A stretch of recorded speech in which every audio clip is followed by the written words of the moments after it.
Hello, ladies and gentlemen, welcome back to the show. This is Jenga Njero. Now, today we have the Matchmaker show, and you understand the protocol here. Any other time we have a woman on board, that woman must be looking for a man. In the same way, when we have a man on board, that man must be looking for a woman. Today we have a woman, and I will tell you the kind of man she is looking for.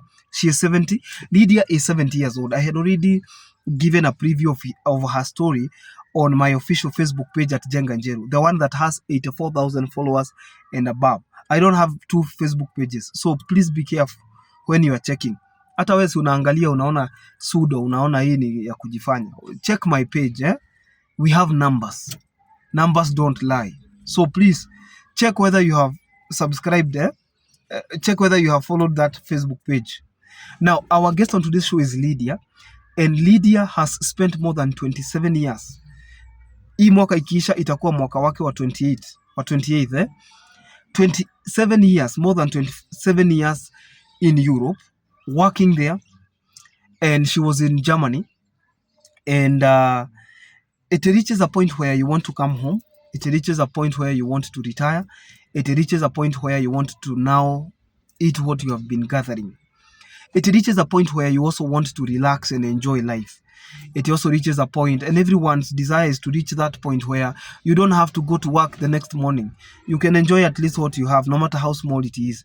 And that is the innermost peace that most people are looking for. So even when you hear about retirement, and it reaches a point when you realize that even after very many years of work, you can still be lonely.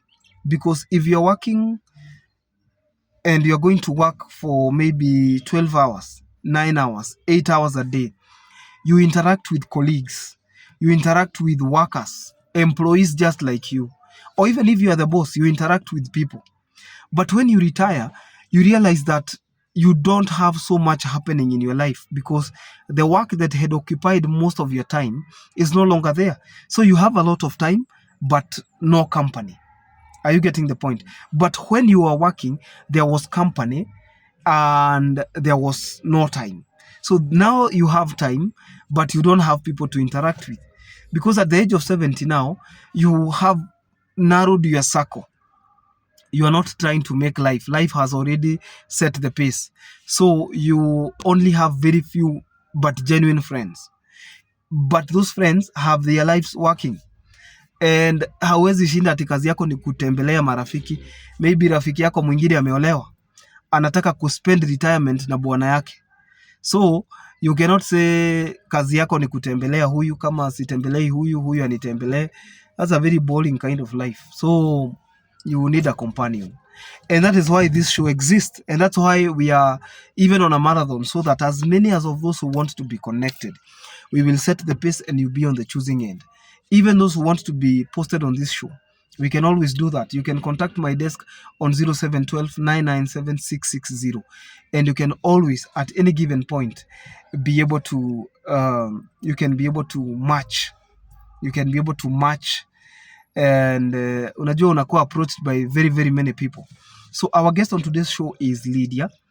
And Lydia is feeling lonely because you can build a big house, you can live a very good life, but if you feel that there is somebody who should complement you, if you feel that there is somebody who will bring your life to a completion, it is good to go for it. Because at the end of the day, we are all humans and we want the very best for ourselves. We want to reach a point where we can say, it is worth it.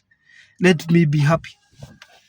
Are you getting the point? So that is Lydia. She is looking for a man who is financially stable, a man who has his own life, because she says she's financially stable.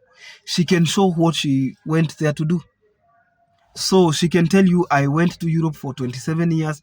After this year, it will be 28 years. This is what I've been able to gather. She has children. The children are okay. And she's telling you that you have to be a good man. And it is good to have some standard because you are not looking for anybody.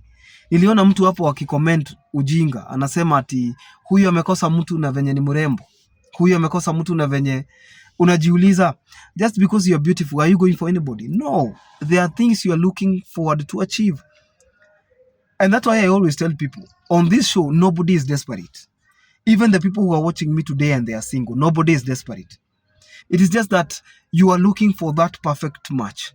Even when that match will not be perfect, at least kuna mahali unaona mnaweza pelekana. Sio anybody, not just anybody. So please, I am hoping that ukiangalia pia you're not desperate. Ati nachukua tu huyu. That's why I tell people on this show, never be in a hurry. Never show desperation. Even when you go on a date. Never show desperation. Because once you begin to show some levels of desperation, that person will take you for granted. You will be taken, yes, but for granted. Is that what you want, class? No, answer me. Is that what you want? Of course, the answer is a resounding no. You want to be respected for who you are. You want to look at whether the person ticks most of the boxes. Ndio hata wewe utakuwa proud of the choices you made. Sio kuchukua tu mtu kwa sababu ako na miguu, kwa sababu anaweza tembea, kwa sababu ni mwanaume, kwa sababu ni mwanadada. No. In fact, if you are in the dating site, if you are looking for a match, apply some level of kiburi. So that utaangalia mtu, hauonei mtu huruma, haufanyi nini, unachukua ule mtu unaona yenyewe, huyu tunaweza pelekana mahali, tunaweza saidiana. Lakini hii mambo ya kusema sijui love is blind. Utafunguka macho vizuri. Marriage is the eye opener. Look at the person. Ask critical questions. What are you bringing on the table? Okay? What are you doing? What do you do for a living? What are your values? Kuna mtu nimeleta hapa kwa show na anasema tu vizuri sana. Yeye hawezi taka mtu ako na watoto na uko na watoto. Akikuchukua amekuonea huruma. You will suffer in that marriage.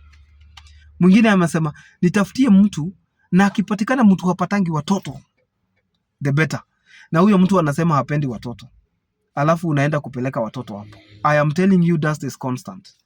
Whether you like it or not, you will taste dust. You will graduate from Kalahari Desert University of Dust Mitigation and Dust Management. You will be dusty. Don't simp. So Madam Lydia is looking for a man who is also financially stable. She's looking for a man who has children. She's a mother of one. She has never been married all her life. So ni hawa watoto mtu anapatanga pengine ukiwa shule. And then having come from a Christian family, you decide mtoto amekuja, hakuna mtoto wa bahati mbaya, unalea mtoto. Unaogopa wanaume, unakaa, then you realize, I think I should get a man. And such is life. So she lives in Nairobi. She is not working because anasema yeye kama uko na kazi, wewe ni mwanaume na uko na kazi, hata usijaribu kumwambia ati mfanye kazi. Amechoka. Anataka kukula mali yake, kutulia na kuenjoy. So if you are that man and you are from the ages of 60 and above, okay?